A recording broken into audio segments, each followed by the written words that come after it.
રાજ્યસભાના સાંસદ હવે અહીંયાના છે કે રાજકોટના છે નક્કી કરીને કહેજો. અમે નક્કી કરાવીને જાજો. અમે નક્કી કરાવીને જાજો. અમે નક્કી કરાવીને જાજો. પણ એ એટલા માટે નક્કી થાય એમ નથી કે એ તો આખા રાજ્યના ગણાય. રાજ્યસભા એટલે અપર હાઉસ. સૌરાષ્ટ્રના રાજકારણમાં અત્યારે કશું જ ઠીક નથી ચાલી રહ્યું. થોડા દિવસ પહેલા પણ આપણે ઇફકોની ચૂંટણીમાં પણ જોયું હતું અને દિવસે ને દિવસે હવે જે આંતરિક જૂથવાદ છે, જે ગડમથલ છે, તમામ નેતાઓની હવે ખુલીને બહાર આવી રહી છે. અને ફરી એક વખત આવી જ આંતરિક વાતો છે જે લોકોને ભાજપના અમુક નેતાઓ નથી ગમતા તે પણ હવે ખુલીને સામે આવી રહ્યા છે. અને જે નેતા નથી ગમતા તેમની ફરિયાદ પણ હવે હાઈકમાન્ડ સુધી પહોંચવા લાગી છે. નમસ્કાર, નિર્ભય ન્યૂઝ સાથે હું છું રિદ્ધિ. રાજ્યસભાના સાંસદ હવે અહીંયાના છે કે રાજકોટના છે નક્કી કરીને કહેજો. અમે નક્કી કરાવીને જાજો. અમે નક્કી કરાવીને જાજો. અમે નક્કી કરાવીને જાજો. પણ એ એટલા માટે નક્કી થાય એમ નથી કે એ તો આખા રાજ્યના ગણાય. રાજ્યસભા એટલે અપર હાઉસ. સૌરાષ્ટ્રનું રાજકારણ આમ જોઈએ તો હંમેશા દબદબો જમાવતું જોવા મળ્યું છે અને હંમેશા કંઈક ને કંઈક વાતમાં ગરમાવો આવે તેવી પણ સ્થિતિ સૌરાષ્ટ્રના રાજકારણમાં ઊભી થતી આપણને દેખાઈ રહી છે. કોઈ પણ ચૂંટણી હોય, સૌરાષ્ટ્ર હંમેશા તેમનું એપિસેન્ટર જ બનતું હોય છે. કારણ કે આ એક એવી ચૂંટણી છે કે જ્યાં કોઈ પણ હોય, ભાજપ, કોંગ્રેસ, કોઈ પણ આજે આખી સ્થિતિ ઉદ્ભવે તેમાં દબદબો જમાવતું હોય છે. અને એમાં પણ હવે આપણે છેલ્લા ઘણા લાંબા સમય દરમિયાન એ જોયું હતું કે સૌરાષ્ટ્રના રાજકારણની અંદર સહકારિતા હોય કે પછી કોઈ પણ ચૂંટણી હોય, ગરમાવો તો આવે છે. ઇફકોની ચૂંટણી આપણે જોઈ હતી. જયેશ રાદડિયાએ પોતાના જ ભાજપના પક્ષના વિરુદ્ધ જઈને મેન્ડેટ જે આપવામાં આવ્યું હતું તેમના વિરુદ્ધ જઈને ફોર્મ ભર્યું અને જીતીને પણ બતાવ્યું. અને એમાં પણ જ્યારે ગુજરાતની અંદર પ્રદેશ પ્રમુખ CR પાટીલ છે તેમણે આ નિયમ બનાવ્યો હતો, તે નિયમનો પણ ભંગ કરવામાં આવ્યો. એટલે ક્યાંક ને ક્યાંક ચોક્કસ એ તો દેખાય જ છે કે સૌરાષ્ટ્રનું જે આ રાજકારણ છે, કોઈ પણ હોય, સહકારિતા હોય કે પછી કોઈ પણ લોકસભા, વિધાનસભાની ચૂંટણી હોય, તેમાં આંતરિક જૂથવાદ તો જોવા મળે જ છે. અને આ વખતે ફરી એકવાર એવું બન્યું. પોરબંદરની અંદર એક કાર્યક્રમ હતો, કમલમનું ઉદ્ઘાટનનો કાર્યક્રમ હતો અને એ દરમિયાન CR પાટીલ પણ ત્યાં હાજર હતા અને તમામ ભાજપના નેતાઓ પણ ત્યાં હાજર હતા. ખાસ રામભાઈ મોકરિયા પણ ત્યાં હાજર હતા. આમ તો રામભાઈની જન્મભૂમિ પોરબંદર કહેવાય છે અને તેમની કર્મભૂમિ રાજકોટ કહેવાય છે. તે હંમેશા રાજકોટમાં જ હોય છે, પણ તેમણે હંમેશા એ મહેનત કરી હતી કે તેમને પોરબંદરથી વિધાનસભાની સીટ આપવામાં આવે. પણ ભાજપને એવું કોઈ ખાસ લાગતું નહોતું કે રામભાઈ મોકરિયાને આપણે ટિકિટ આપવી જોઈએ. એટલે હંમેશા ક્યાંક ને ક્યાંક રામભાઈ મોકરિયા ટિકિટની માંગ કરતા, પણ તેમને ટિકિટ મળતી નહોતી. અને એક દિવસ અચાનક એવું બન્યું કે રામભાઈ મોકરિયા ઉપર પસંદગીનો કળશ ઢોળવામાં આવ્યો અને એ પણ રાજ્યસભાના સાંસદ તરીકે. એટલે જે લોકોને પેટમાં દુખતું હતું એ વધારે દુખવા લાગ્યું, કારણ કે રાજ્યસભાના સાંસદ બનાવી દેવામાં આવ્યા, આખા ગુજરાતના સાંસદ કહી શકાય. પણ તેમ છતાં લોકોને હજુ પણ એ જ વિચાર હતો કે રામભાઈ તો રાજકોટમાં રહે છે, તો પોરબંદરના કેમ કહી શકાય. અને સવાલ પણ એ જ હતો કે બધાના મનમાં રાજકોટના રામભાઈ મોકરિયા છે કે પછી પોરબંદરના છે. જ્યાં તમે જન્મ્યા હોય ત્યાંના પણ તમારે કામ કરવા પડે, તમે કોઈ પણ જગ્યા ઉપર હોવ ત્યારે, અને જ્યાં તમારી કર્મભૂમિ હોય ત્યાં પણ તમારે કામ કરવું પડે. અને આ કાર્યક્રમ હતો કમલમના ઉદ્ઘાટનનો અને CR પાટીલે પણ જાહેર મંચ ઉપરથી એવું બોલ્યું કે રામભાઈ રાજકોટના કે પછી પોરબંદરના. એટલે રામભાઈને પણ ક્યાંક એવું થયું કે આજે તો આપણે સ્પષ્ટતા કરી જ લેવી જોઈએ કે જે તમામ ભાજપના અંદરો અંદરના નેતાઓ મને એવું હંમેશા કહેતા હોય છે કે તમારે પોરબંદર આવવાનું નથી, તમને પોરબંદરમાં અમે આવવા નહીં દઈએ, તમે રાજકોટના છો, ત્યાં જ રહો અને ત્યાંના જ કામ કરો. એટલે આજે સ્પષ્ટતાનો દિવસ છે અને મારે સ્પષ્ટતા કરવી જ જોઈએ કે CR પાટીલ સાહેબ, તમે જ નક્કી કરી દો કે હું ક્યાંનો.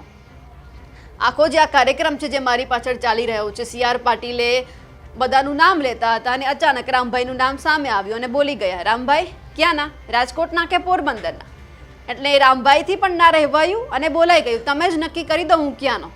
એટલે CR પાટીલે જવાબ પણ આપ્યો કે હા, રાજકોટના કે પોરબંદરના ના હોય, તમે રાજ્યસભાના સાંસદ છો એટલે તમે આખા રાજ્યના કહેવા.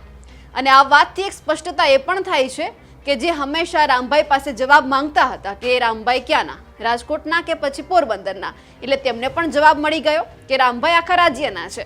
CR પાટીલે જવાબ પણ આપી દીધો અને ખાસ વાત તો એ છે કે જ્યારે મેં રામભાઈ સાથે સંપર્ક કરવાનો પ્રયત્ન કર્યો તો રામભાઈ પાસેથી એવું જ જાણવા મળ્યું કે તો સી આર પાટીલ સાહેબનો પ્રશ્ન છે, એ શું બોલ્યા, એમને શું જવાબ આપવો જોઈતો હતો, એ બધું સી આર પાટીલ સાહેબ નક્કી કરે.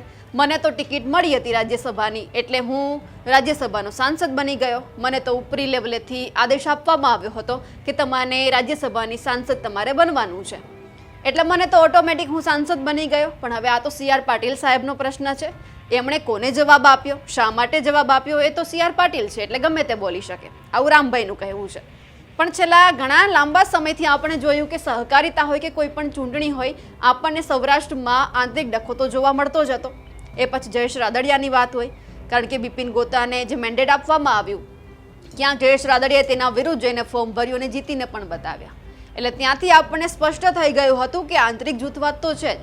અને હવે રામભાઈ મોકરિયામાં પણ એ સામે આવ્યું, કારણ કે છેલ્લા લાંબા સમય દરમિયાન ઘણા નેતાઓ ઉપરી લેવલે ફરિયાદ કરતા હતા કે રામભાઈ આમ પોરબંદરના, આમ રહેવાનું રાજકોટમાં, છતાં કામ જો તેઓ પોરબંદરમાં કરવા જાય તો રાજકોટવાસીઓને ના ગમે, રાજકોટ ના કરે તો પોરબંદરવાસીઓને ના ગમે. અને અંદરો અંદરની લડાઈ એટલી હતી કે લોકોએ સ્પષ્ટ ત્યાંના નેતાઓએ કહી દીધું હતું કે તમારે પોરબંદર નથી આવવાનું.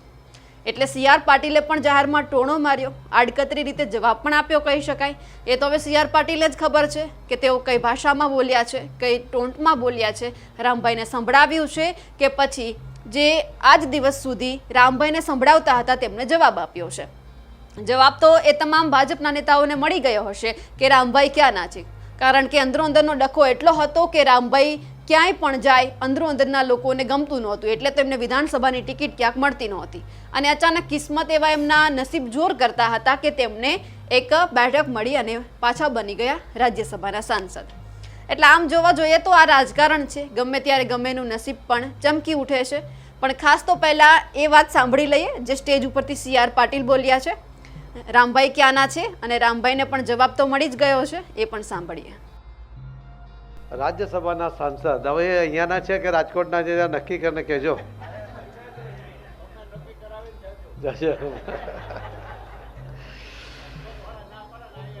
પણ એ એટલા માટે નક્કી થાય એમ નથી કે એ તો આખા રાજ્યના ગણાય. રાજ્યસભા એટલે અપર હાઉસ.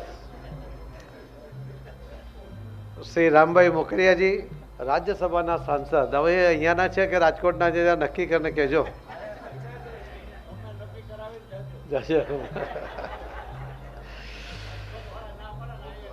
પણ એ એટલા માટે નક્કી થાય એમ નથી કે એ તો આખા રાજ્યના ગણાય. રાજ્યસભા એટલે અપર હાઉસ. શ્રી રામભાઈ મોકરિયાજી. હવે આ જવાબ સી આર પાટીલે રામભાઈને આપ્યો છે કે પછી ભાજપના જ અંદરો અંદરના નેતાઓને આપ્યો છે, તે તો હવે આવનાર સમય જ બતાવશે. કારણ કે ઘણા બધા નેતાઓએ સી આર પાટીલથી લઈને ઉપરી લેવલે પણ રજૂઆત કરી હતી કે રામભાઈ મોકરિયા ગમે ત્યાંના હોય પણ કામ નથી કરતા. અને હવે જો તેઓ સાંસદ બની જાય એટલે પોરબંદરનું પણ કામ કરવાનું, રાજકોટનું પણ કામ કરવાનું. પણ અમુક નેતાઓને આ પસંદ નહોતું, કારણ કે તે રાજ્યસભાના સાંસદ બની જાય એટલે તેમને સ્ટેજ ઉપર બેસાડવા પડે, તેમના માટે અલગ જગ્યા રાખવી પડે. એ આ તમામ નેતાઓને પસંદ નહોતું, એટલે અનેક વખત રજૂઆતો થઈ. પણ આ રજૂઆતોને બાદ કરતા રામભાઈ મોકરિયા ખીલીને બહાર આવ્યા. અને ખાસ હવે પોરબંદર પણ જવાનું એટલા માટે થાય કારણ કે અર્જુનભાઈ જે પહેલા કોંગ્રેસમાં હતા એ હવે ભાજપમાં આવી ગયા. અને રામભાઈ અને અર્જુનભાઈ છે તે બંને ખાસ મિત્રો ગણી શકાય, એટલે મળવાનું પણ થાય, કામ બાબતે પણ જવાનું થાય. લોકોને પસંદ હોય કે ના હોય, ભાજપના નેતાઓને પસંદ હોય કે ના હોય, પણ હવે રામભાઈ પોરબંદર તો જવાના, પોતાના જન્મભૂમિમાં જવાના અને કર્મભૂમિમાં પણ જવાના, ત્યાં પણ ત્યાંના લોકોના પણ કામ કરવાના, પોરબંદરના પણ કામ કરવાના. પણ હવે જે આ ધીમે ધીમે આંતરિક જૂથવાદ હવે ચરમસીમાએ પહોંચી રહ્યો છે, કારણ કે અંદરો અંદરના નેતાઓને જ પસંદ નથી રામભાઈ શું કામ કરે છે. જયેશ રાદડિયામાં પણ જોયું. અને ખાસ કરીને આપણે ગત ચૂંટણી એટલે કે હમણાં જ સહકારિતાની ગઈ, નાગરિક સહકારી બેંક હતી, એમની ચૂંટણી ગોંડલમાં પણ યોજાઈ. એમાં પણ જયરાજસિંહ જાડેજાએ ભાજપના મેન્ડેટ વિરુદ્ધ જઈને ફોર્મ તો ભર્યું જ હતું. સી આર પાટીલે મેન્ડેટની પદ્ધતિ બહાર પાડી છે, તેમ છતાં કોઈ અમલી તો કરતું જ નથી. એટલે પ્રદેશ પ્રમુખ હોય ગમે તે બોલ્યા કરે, પણ જે માનવાનું છે એ જ લોકો માનશે, જેને નથી માનવાનું એ નહીં જ માને. જો પગલાં લેવાતા હોય તો જયેશ રાદડિયા વિરુદ્ધ પગલાં, શિસ્તભંગ જે પાર્ટીનું જ્યાં મેન્ડેટ વિરુદ્ધ જઈને કામ કર્યું હતું તેમના લઈને પગલાં તો ભરાવાના હતા, પણ ના ભરાયા. એટલે અંદરો અંદર બધું જ ગોઠવણ ચાલે છે, બધું જ શક્ય છે.